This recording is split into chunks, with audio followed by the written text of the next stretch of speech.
morning people. So here at Classic Coachworks we do lots of things in regard to Z3s, and some of you will know that we build body kits on them. We've also recently built drift car. I just want to show you one of the projects that we undertake regularly for customers. So this is the bottom of a Z3, obviously. So one of the services we provide is either a full or partial refurbishment and replacement of underside parts, whether it's the rear or the front. This is the rear, obviously there's the diff, etc. On this particular one, you're going to need to ignore the dual calipers because this is for the drift car, but it's pretty much the same process. So on this one we have replaced, from memory, all of the bushes for PowerFlex. We are PowerFlex agents. I actually prefer installing them because they're easy. It's just pure laziness, but also they're second to none on the road. They work really, really well. We have done full hard brake pipes, flexi pipes. Again, this one's green because we've done it for the drift car. It's a bit of fun. New back plates, new hubs, new bearings. Sometimes we use brand new disc and pads. Occasionally they're okay from the car. In the process of stripping down the car, we take absolutely everything apart. So obviously this rear beam does not look like this when it comes off of a 26-year-old car. So beam comes off, arms come off to the shop blasters, have a look at it, see whether they're okay. If they're okay, powder coated, shebang, it all goes back together. We're actually just about to do another one on a rebodied vehicle that we just picked up for a customer, so we're going to run a video through that for you. But in the meantime, there she is. So here's the vehicle that we've been speaking about that we're going to be doing the rear end on. This is a 3-litre BMW Z3, I believe it's 2002. And it's the one with the Steptronic gearbox, as the customer keeps reminding me.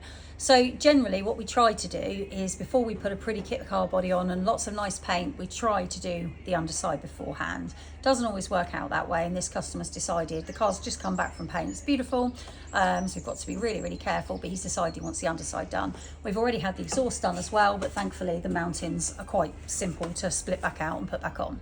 So when it comes to removing the rear beam from a BMW Z3, it's pretty simple, but these cars are 20 plus years old and they sit pretty close to the ground. So as you can imagine, lots of things are quite rusty. This is by far not the worst car we've ever had.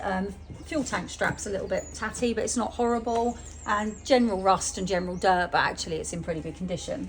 So first of all, where the main beam actually supports onto the vehicle itself, left and right, you've got these bolts. They're horrible, they take ages. And you've also got these two little fellas here that go into the side of the vehicle itself, and they go into the side of the sills. These are the ones that cause us the most problems because they are generally very badly rusted, and quite often the threads at the bottom are rusted as well. So when you start to crack it off, you can break it. So this is where I take time and effort.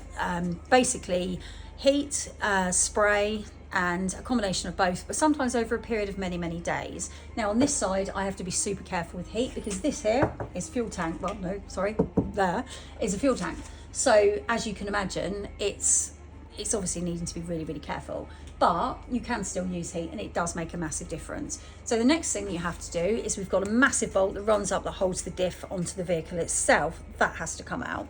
So to make it a little bit easier for ourselves this time, the drive shafts can be quite difficult to get out. We need to be able to rotate them as well because some of the bolts are hidden way up here. So this time we're going to take the hubs and the drive shafts and loosen it all off before we drop it. She is up at a height, we're not doing it low down, so it can be really hard work.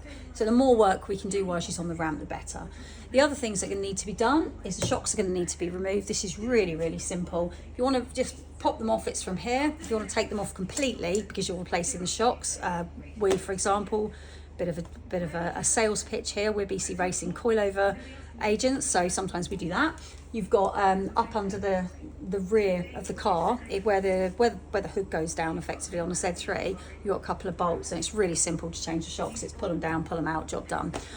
So the other things that you have to consider as well when doing the rear is that you are going to have to remove all of the brake pipes and all of the sensors. Now on this one in particular, his brake pipes aren't too bad. They're in really nice condition. They also haven't been oversprayed because it is now an MOT failure, or at least a very strong advisory depending on condition. If someone's tried to cover the brake pipes in grease or other material, used to be perfectly fine, but they've changed it.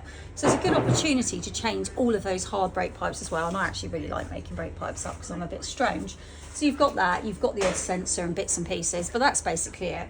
We'll drop her down onto a gearbox, brain's gone, onto a gearbox holder, drop her down, bring her down, put her onto our lovely metal thing I showed you earlier that's currently got the drift back end on.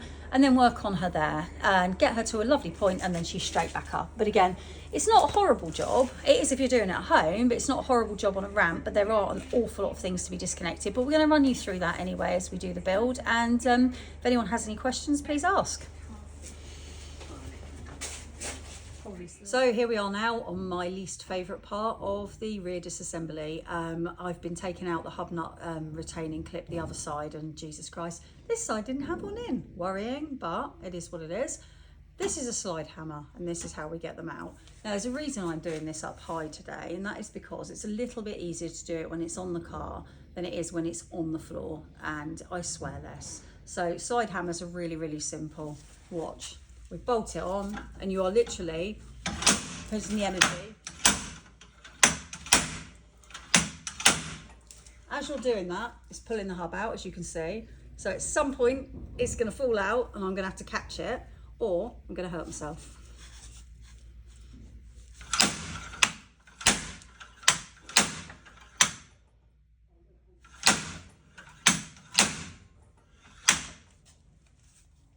So I paused for a second there because you really don't want to watch me doing that for half hour. Also, the caliper had to be clipped up because otherwise it will fall down. We're about halfway out now, so I'm just going to keep going.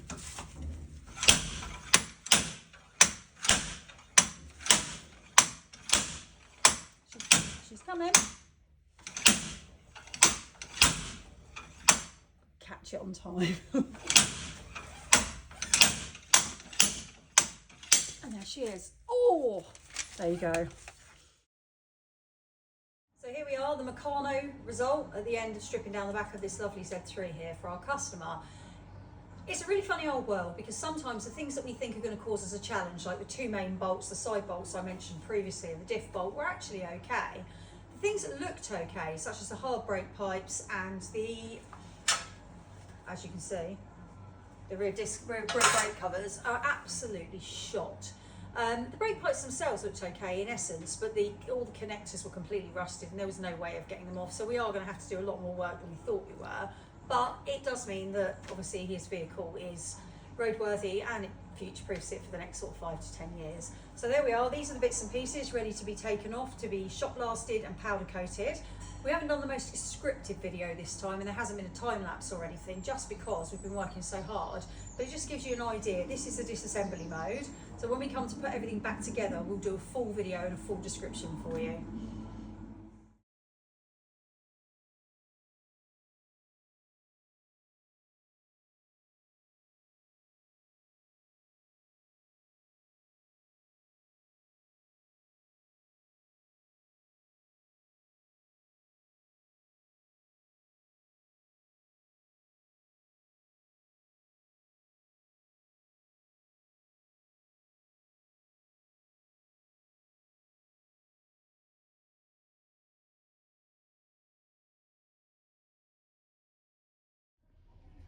Good morning, people. So we have the bits back from the powder coating for the BMW Z3.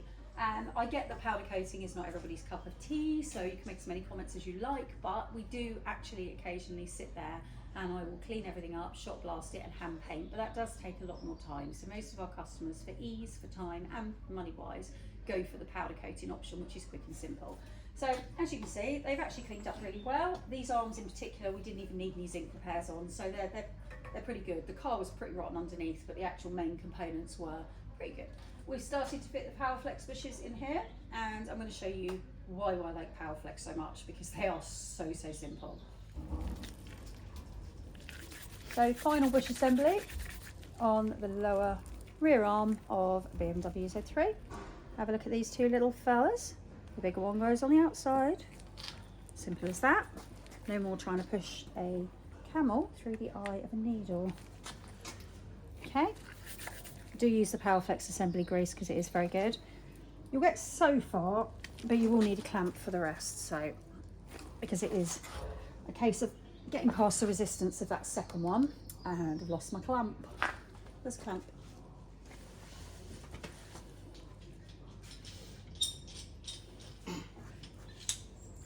It's not the best clamp in the world, so feel free to be rude about it, but it does work. You can do it in a vise, but I'd rather not move it and damage it, so I tend to just clamp it and just take my time. It doesn't help when you've got greasy hands, but I have to say the assembly grease, we use it on normal bushes as well, but some people prefer normal bushes, but the assembly grease from Powerflex is really, really good. It's about, I mean, that costs £50 odd, but it lasts forever. I'm going to pause the video because you're going to sit and watch me do this for half an hour otherwise, but basically that is the crux of it. Once she's pushed through, she will look like that. That one needs to go a little bit further. I need a slightly smaller clamp to do that, and that's it. There's none of that pushing a camel through the eye of a needle. There's no burning the bloody things to get them out. There's less swearing. There's obviously some swearing because it is a workshop, but it is so much easier. And you know, I am a massive fan of Powerflex, so I thought I'd better show you how it's done. We will go ahead and add more to this video as we go on because we have other bushes to do. We've done the diff bush mount, we've done the rear axle mounts, we're doing obviously both of the arms, but as we start to put the car back together, we'll do a little bit more.